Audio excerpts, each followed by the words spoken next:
Ve kimse bana Nürnberg'in Kayseri olduğunu söylemedi. Burada ne kadar çok kuş varmış. Ortamdaki tek yalnız kişi olmam biraz garip hissettirdi. Efendim merhabalar, günaydın. Nasılsınız? Bugün günlerden cumartesi, soğuk, güneşli bir Almanya sabahından hepinize selamlar. Bugün Nürnberg'e vlog çekmek için gidiyorum. Yoldayım. Şu anda gidiyorum. Güzel bir rota çizdim kendime. İlk kez Nürnberg'i ziyaret etmiş olacağım. O yüzden birazcık eksik olabilir. Şimdiden özürlerimi iletiyorum sizlere. Umuyorum ki güzel bir video olur. Hadi gidelim.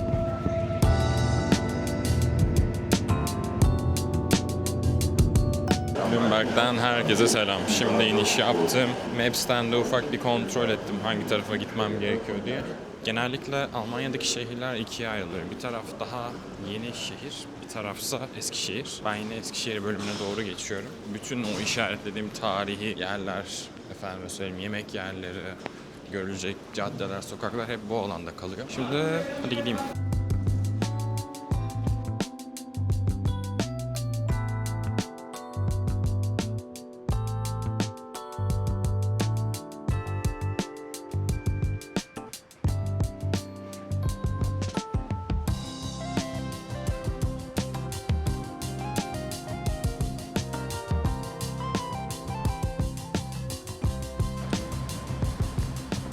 Harika sağlıksız ürünlerimi aldım. Bir, gazlı soda en sağlıklı şey bu.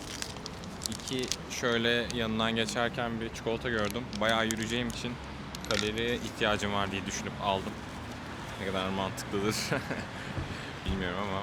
Ve bir de şöyle bir sandviç aldım. Bunları yemek için şimdi turup yemek istiyorum. Ayakta yemeyeceğim. Sonrasında tura başlarız. Ve kimse bana Nürnberg'in Kayseri olduğunu söylemedi. Kayseri'ye hoş geldin.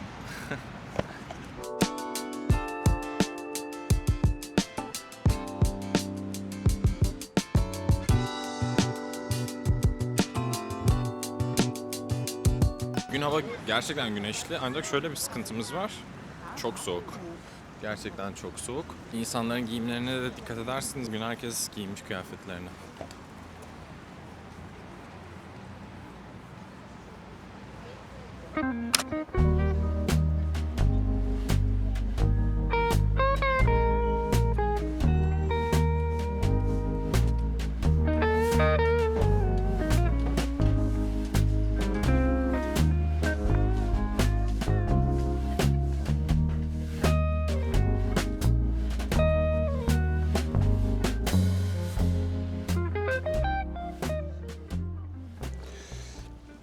Şimdi burada güzelce oturup yiyebilecek bir alan buldum. Biraz mermer olduğu için soğuk ama yapacak bir şey yok. Bir şeyler yemem lazım ki bugün rahat yürüyebileyim. Saat daha erken zaten. Gün içerisinde de burada yenilebilecek güzel yerlere de bakmak istiyorum işin doğrusu. Şu an böyle herhangi bir öğün aldım. Hatta şöyle bir şey yapabilirim isterseniz. Sizi şöyle yanıma alayım. Çok uzakta kaldık. Kameraları böyle uzak yerlere koyuyorum ama o samimiyet kaçmasın. Birbirimize yakın olalım. Açı nasıl?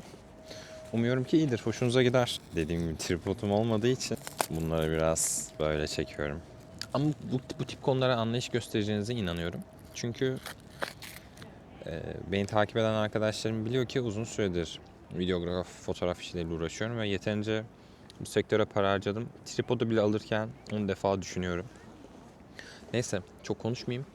Şunun tadımını yapayım, bakayım nasıl tadı. Bu arada chicken'lı bir şey aldım, yani adı sandviç pute A diye.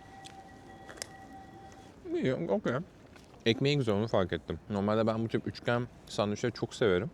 Özellikle ailemle tatile çıktığımda beraber onlarla yoldayken benzincide durup muhakkak aldığım ürünlerden bir tanesiydi. Bu kesinlikle daha lezzetli. Bu zaten 2 euroluk bir şey.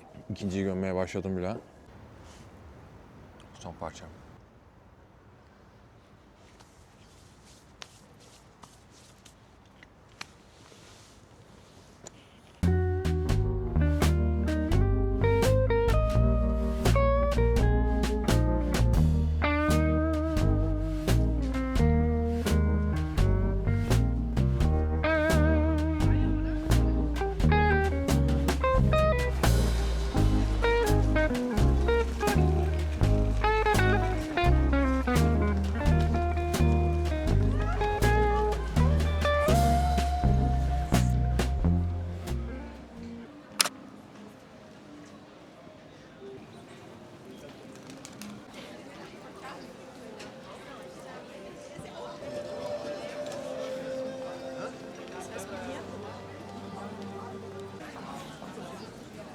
Şimdi Saint Lawrence'ın içine giriyorum. Saint Lawrence'ın hikayesi 1250'lerde Orta Çağ'ın kalbinde başladı. Şu gördüğünüz gotik işçilik, o devasa sütunlar tam 700 yıldır burada. Ama bu huzur sizi yanıltmasın. Burası aslında büyük bir mucize. 1945'te savaşın o karanlık günlerinde Saint Lawrence neredeyse tamamen sustu. Bombardımanlarda çatısı havaya uçtu, şu muhteşem taş tonozlar içeriye çöktü. Yani o gün burada dursaydınız, kafanızı kaldırdığınızda bu sanatı değil, dumanlı bir gökyüzünü görecektiniz. Ama Almanlar yine de pes etmemişler. O eski ruhu korumak için her bir taşı adeta iğneyle kuyu kazar gibi yeniden birleştirmişler. Bugün burada yürürken aslında hem 13. yüzyılın o eski ihtişamına hem de küllerinden doğan bir şehrin inadına şahitlik ediyoruz.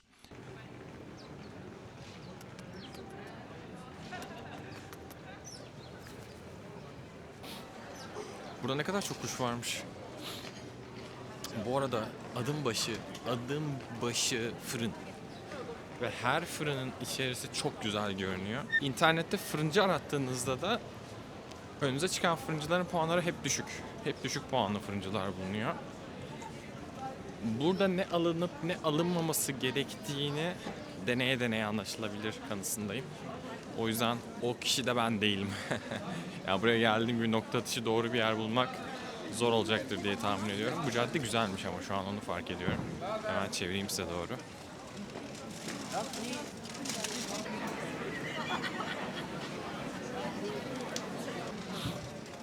Gayet keyifli bir cadde.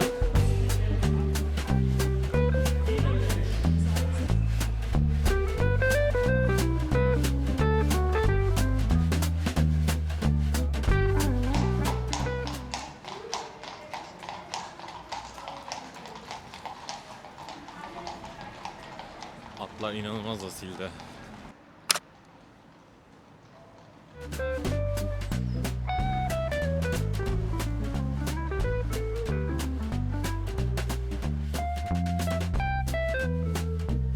İkinci rotam olarak Alman Müzesi'nin olduğu noktaya geldim. İnternette lokasyonu belirlerken girişi ücretliydi diye hatırlıyorum.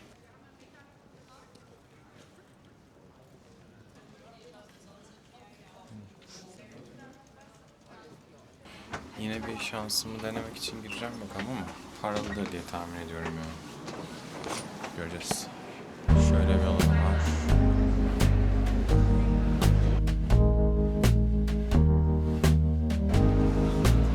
Ana bölme bulunuyor.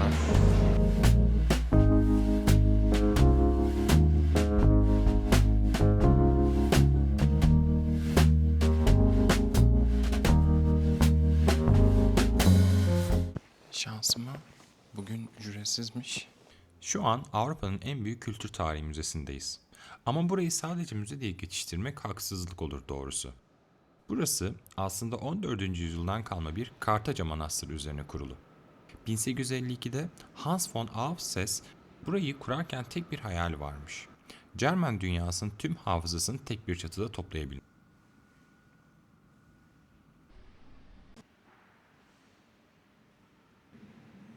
Güzel bir müze yapmışlar, beğendim. Bizim arkeoloji müzemiz kadar iyi değil tabii ki ama yine de güzel.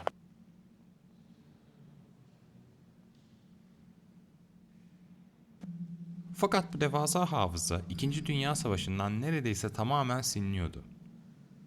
1945 yılına gelindiğinde müze binalarının %80'inden fazlası enkaz yığınına dönmüştü. Sayısız şu anda görmüş olduğumuz eserler o meşhur sanat sığınaklarına taşınmasaydı bugün hiçbirini göremiyor olacaktık. Kapılar böyle otomatik açılıyor. Çok enteresan geliyor bana ya. Oo. Şunun manzarasına bakın.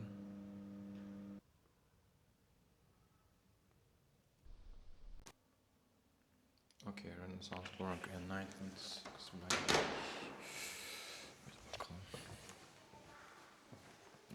Biraz sıcak. Müze sıcaklığı var.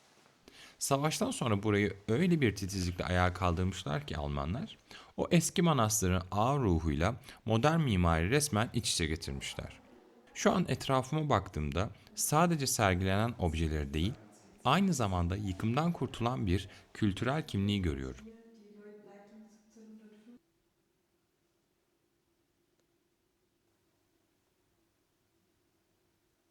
Burada anladığım kadarıyla ilaç dolabı. Aynen. Apothecary cabinet. Belli, çok aşikar. Şu açık alana çıkalım birazcık. Güzel bir bağlantıya çıkardı bize. 5 dakikayı sığdırmak burayı epey zor olacak ama bayağı bir zaman geçiriyor.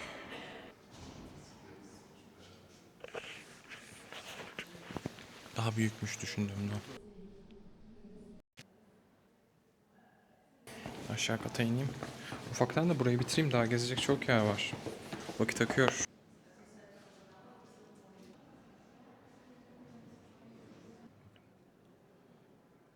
Pencerenin olduğu noktadan insanlar geçiyor. Az evvel fıldır fıldır geçiyordu. Videoyu almaya başladım. Bir kişi geçti totalde. Neyse. Bizi aradan, dereden ne yaptı etti? Kilisenin içerisine çıkardı. Manastır Kilisesi'ymiş burası. Şu an müzenin en özel yerlerinden birindeyim. Eski Manastır Kilisesi. Burası aslında 14. yüzyılın sonlarında, yani 1380'lerde inşa edilmiş. İçeri girdiğiniz anda o orta çağının ağırbaşlı, biraz da mesafeli havası yüzünüze çarpıyor. Dışarı çıkacak yolu buldum. Şurayı şu yukarıdan çekmiştim. Şuradan. Bir de açık alandan çekeyim şimdi.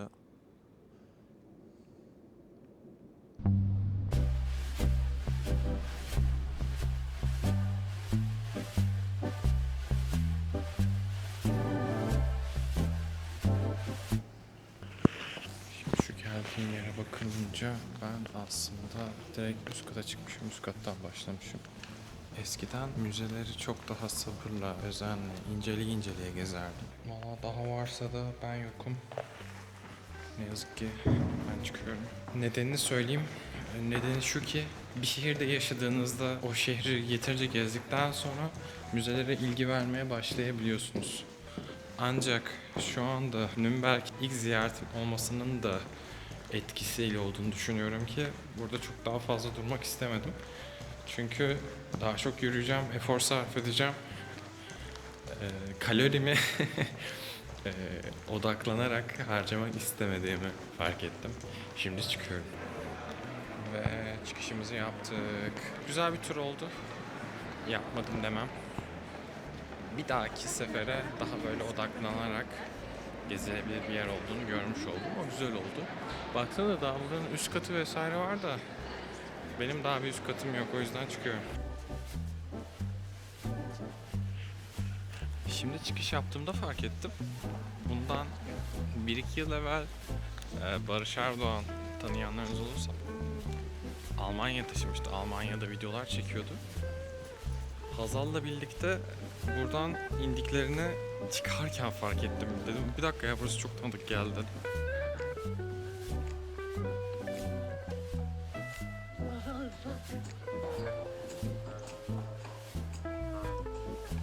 Vallahi iyi yerden inmişsiniz. Gayet dikmiş.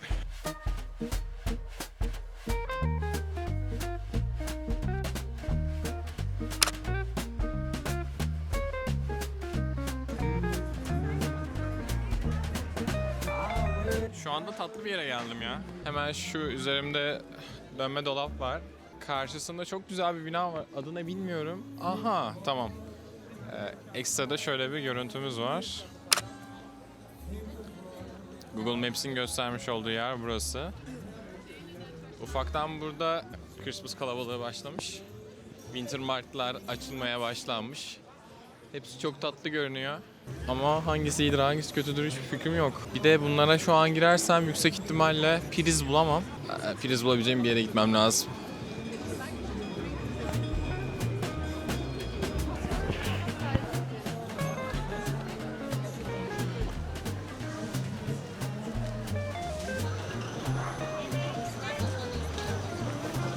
Normalde bir yerde yalnız olmak çok vurmaz ama şu anda insanların sevdikleriyle, işte arkadaşlarıyla, eşleriyle, çocuklarıyla beraber gezmesi ve benim ortamdaki tek yalnız kişi olmam biraz garip hissettirdi. Ama genel olarak halimden memnunum çünkü çok güzel ortam. Baksanıza.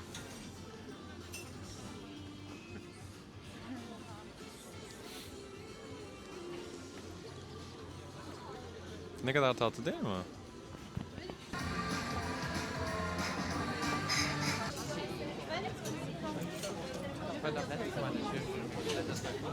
Vallahi ortam çok tatlı. Gerçekten çok sevdim. Ben tın tın rotama devam edeyim. Son yine bir göstereyim çevirip size.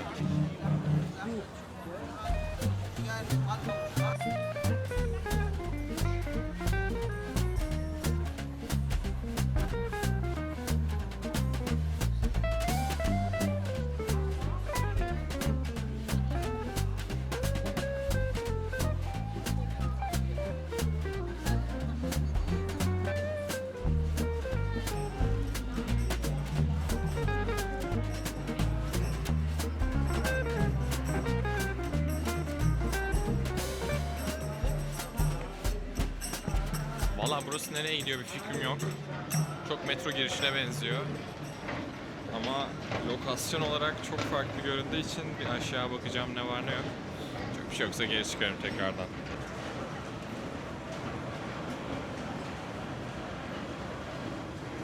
Nasıl olduğu hakkında en ufak bir fikrim yok. Evet metroya gidiyor birincisi. Hatta şurası da information kısmı. İkinci enteresan kısım Decathlon var. Bayağı Decathlon var şu an. Decathlon'a giriyorum. Vay vay vay vay. Arkadaş bunlar nedir ya? Bizim Decathlon'larda böyle One Riser'lar bulmak çok zor ya. Baksanıza. 900 euroya elektrikli bisiklet var. 900 euro. Tabii 900 euroya burada araba da bir yerde alıyorsunuz. Orası sayılmıyoruz ama.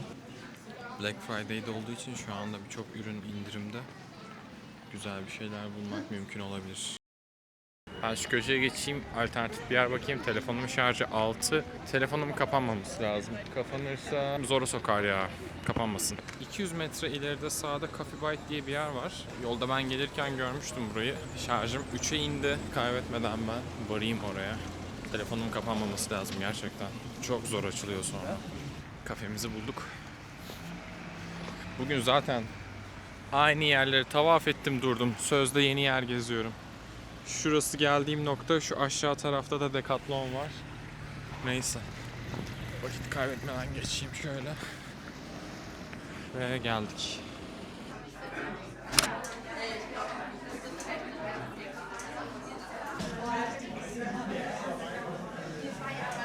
Şimdi Cafe Byte'a geldim. Burası da bayağı kalabalık bu arada. Yani yer sayısı çok az. Telefonumu şarja koydum. Espresso söyledim. Açıkçası en uygun olan espressoydu. Filtre kahvenin fiyatı 4.90'dı. Açıkçası bir kahveye 250 lira vermek istemiyorum. Burayı biraz hem ısınma hem de telefonumu şarj etme noktası olarak kullanacağım. Sonrasında inanıyorum ki hızlı bir şekilde yürüyebileceğim. Çünkü saat şu an 2'ye geliyor ve çok az yer gezdim. Şimdi kahve geldi. Açıkçası kahve güzel kokuyor.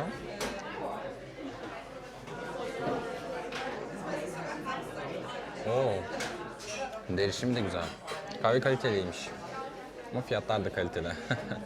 Yani küçük espressoya da 3 euro verdim neredeyse. 3 euro da kaça tekabül ediyor? 150 liraya tekabül ediyor. Espresso 150 lira için biraz fazla değil mi ya?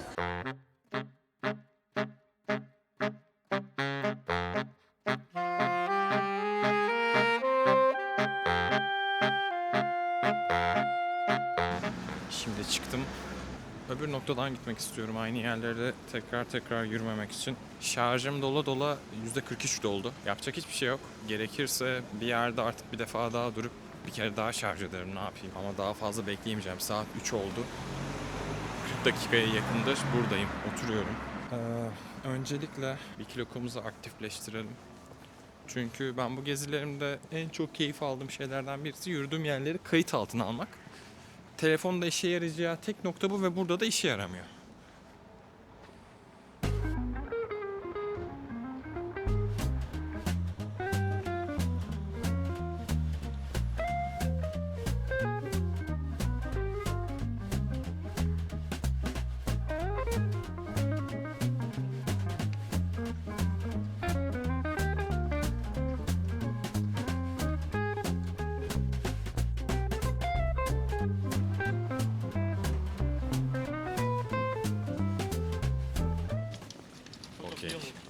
Şimdi şehrin tarihi güzel noktalarına adım atmış bulunmaktayız.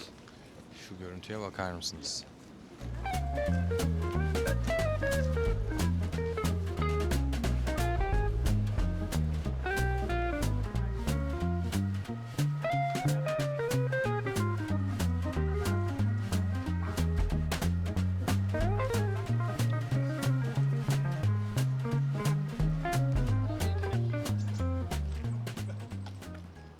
Işık açısı da şu an çok güzel. Şimdi gezimiz keyifleşmeye başladı.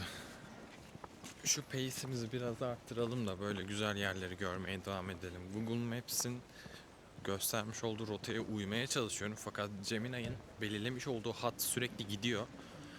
Yani neden öyle oluyor bilmiyorum. Bir önceki Regensburg gezimde de aynısı olmuştu. O yüzden birazcık daha hızımı arttıracağım. Şu sokağı göstermek istiyorum. Çok güzel görünüyor.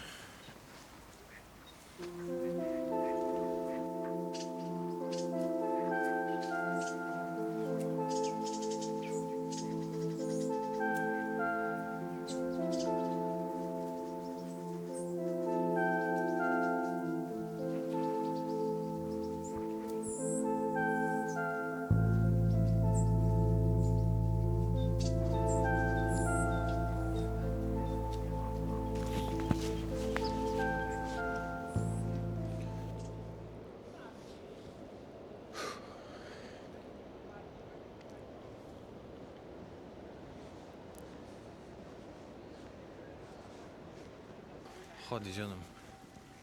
Yok artık. Bildiğin Kayseri. Kayseri Kalesi şurası. Buzlanmalar var. Dikkat etmek lazım bu tip yerlerde yürürken. Geniş bir cadde varsa sonunda bilin ki kilise var.